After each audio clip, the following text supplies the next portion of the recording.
खऱ्या अर्थानं मुलांवर या ठिकाणी चांगले संस्कार करा, कारण जिच्या हाती पाळण्याची दोरी आणि ती जगात येऊन धरी, ती जगात येऊन धरी. महिला मंडळ हे काम आपले. ज्याला श्री बहीण म्हणून कळाली तो मुक्ताईचा ज्ञानदेव झाला, ज्याला श्री पत्नी म्हणून कळाली तो सीतेचा राम झाला, ज्याला श्री प्रेयसी म्हणून कळाली तो राधेचा श्याम झाला, आणि ज्याला श्री आई म्हणून कळाली तो जिजा उदास शिवबा झाला, तो जिजा उदास शिवबा झाला, तो जिजा उदास शिवबा झाला. अंधार पडत चालला एक दिवा पाहिजे, अंधार पडत चालला एक दिवा पाहिजे. हिंदवी स्वराज्य संपत चालले, त्यासाठी जिजाऊचा शिवबाच पाहिजे, जिजाऊचा शिवबाच पाहिजे, जिजाऊचा शिवबाच पाहिजे.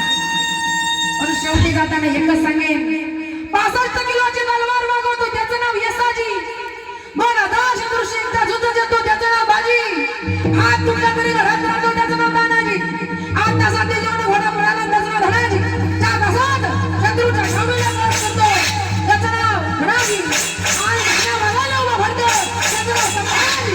आणि सगळं काही एकत्र घेऊन जो हिंदवी स्वराज्याची स्थापना करतो त्याचं नाव शिवाजी, त्याचं नाव शिवाजी, त्याचं नाव शिवाजी.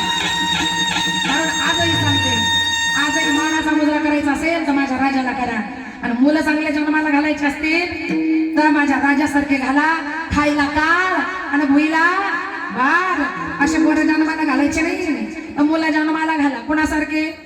कबीर दादा सांगतात, तुलसीदास म्हणतात, जननी जने सो भक्त जने दाता बनी आशूर, नाही तो बरी वांज भली क्यों खाएगा नूर. तो मुलगा दाता असावा, शूर असावा, वीर असावा, देशाचे रक्षण करणारा असावा, आया बहिणीची इज्जत राखणारा आणि वाचवणारा असावा. नाहीतर माते तू वांज राहिली तरी चालेल, पण खायला काळ आणि भुईला भार असे पोरं जन्माला घालू नका. मग मुलं जन्माला आले पाहिजे कोणासारखे, माझ्या राजासारखे. म्हणून शेवट एकच, जाताना एक मुजरा आपल्याला मानाचा करायचा आहे, तो म्हणजे कोणाला, माझ्या राजाला. आदिना मान शोभाला करीते